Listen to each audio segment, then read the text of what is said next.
Ანტიდასავლური რიტორიკის მთავარმა შემოქმედმა, რომლის თითქმის ყველა სამუშაო კვირა პარტნიორებზე თავდასხმით და მათი სალანძღავი ტექსტების გამოქვეყნებით იწყება, დღეს გადაწყვიტა, რომ ევროკავშირის წინააღმდეგ დაწერილი ტექსტი მითოლოგიურ თემაზე შექმნილ ნახატთან ერთად გამოექვეყნებინა.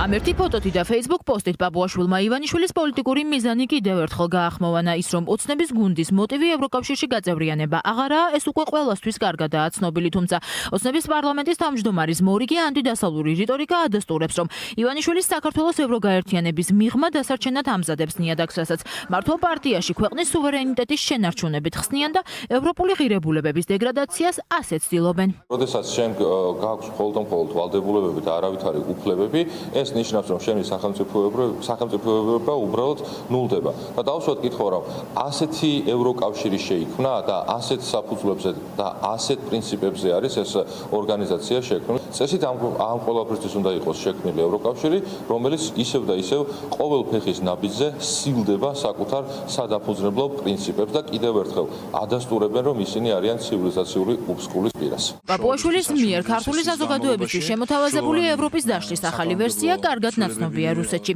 ოცნება მოქალაქეების შეცდომაში შეყვანას ისევ კრემლის მეთოდებით ცდილობს. ამის დასტურია 4 ივლის პეტერბურგში ჩატარებული ეკონომიკური ფორუმი. მაშინ ფორუმის მონაწილეების მთავარი სადებატო საკითხი იყო, როგორი მომავალი მოჰყარეს ევროპელებმა საკუთარ თავებს და მომავალ თაობას.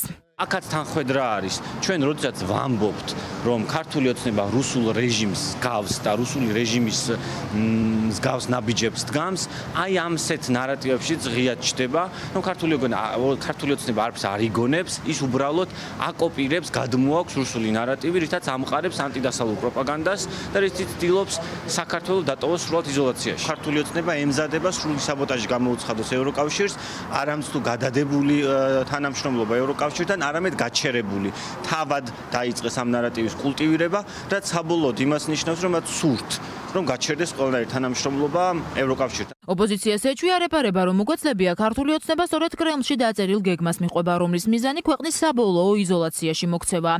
ივანიშვილის ოპონენტები დაარწმუნებულები არიან, რომ კობახიძის 2024 წლის 28 ნოემბერს გაკეთებული განცხადების შემდეგ, რომლითაც ოცნებამ ევროკავშირთან მოლაპარაკებების შეაჩერა, ივანიშვილის პარტია უკვე ქმედითი ნაბიჯების გადასადგმელად და ევროკავშირში გაწევრიანების განაცხადის უკან გამოსაწვევად ემზადება, რაც კონსტიტუციის ღია და უხეში დარღვევაა.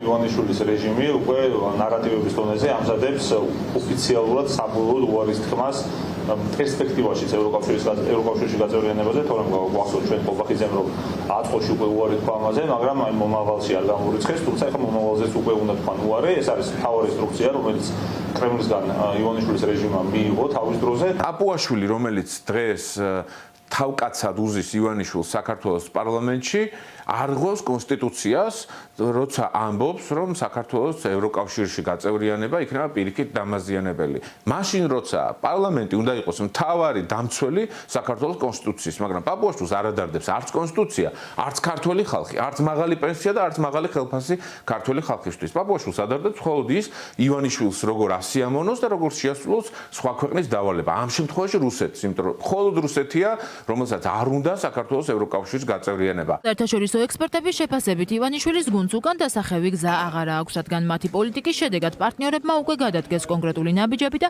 დემოკრატიული პრინციპების დამღები ხელისუფლება სანდო პარტნიორი აღარავისთვისაა.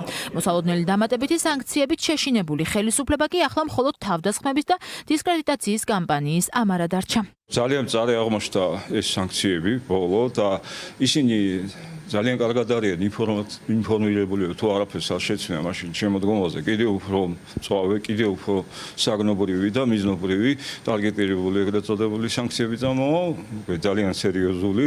ეს ხო არ არის არჩევითი კონსტიტუციაში დაწერია, რომ ნუ თუ პარლამენტის თავმჯდომარეს კონსტიტუცია არ აქვს დაკითხული, ან არის ის გერმანიაში სწავლობდა სამართლო. რომ კონსტიტუციაში დაწერია მისთვის სავალდებულოა შესაძლებელი არა განსახილველად, არამედ შესაძლებლობა. როგორც შეიძლება ასეთი კაცი მუშაობდა სამხედრო თანამდებობაში. ქართული ოცნების წარმომადგენლები აგრძელებენ საკუთარ სრულიად არაადეკვატურ განცხადებებს საგარეო პოლიტიკასთან დაკავშირებით, ახლა უკვე ნიადაგს ინჯავენ ევროკავშირში გაწევრიანებასთან დაკავშირებით და გარდა იმისა, რომ ეს არის კონსტიტუციის პირდაპირი დარღვევა, ეს არის რუსული ხაფანგი, რომელიც ნიშნავს იმას, რომ ევროკავშირის გარეშე ევროპული სივრცის მიღმა დარჩენილი საქართველო რჩება პირისპირ პირ რუსეთთან და რუსეთი მოგვიანებით რა თქმა უნდა ამას გამოიყენებს იმისთვის რომ მარტო იზოლირებული მოკავშირეებისა და მეგობრობის გარეშე დარჩენილი საქართველო უფრო მარტივად გადაყლაპოს. იმას რომ პარტნიორების პოლიტიკა ივანიშვილის რეჟიმის საფასუხოდ კიდევ უფრო გამკაცრდება ბოლო პერიოდში ევროსტრუქტურებში დამტკიცებული რეზოლუციებიც ადასტურებს ეუთოს საპარლამენტო ასამბლეა და ევროპარლამენტი ოცნების ხელისუფლებას დემოკრატიულ პრინციპებზე დაბრუნებას, თავისუფალი არჩევნების ჩატარებას, რეპრესიული კანონების გაუქმებას და პოლიტპატიმრების გათავისუფლებას თხოვს. ამის ნაცვლად კი ივანიშვილის რიტორიკა უცვლელია და ის ერთ-ერთში ემთხვევა კრემლის მმართველობის მოდელს.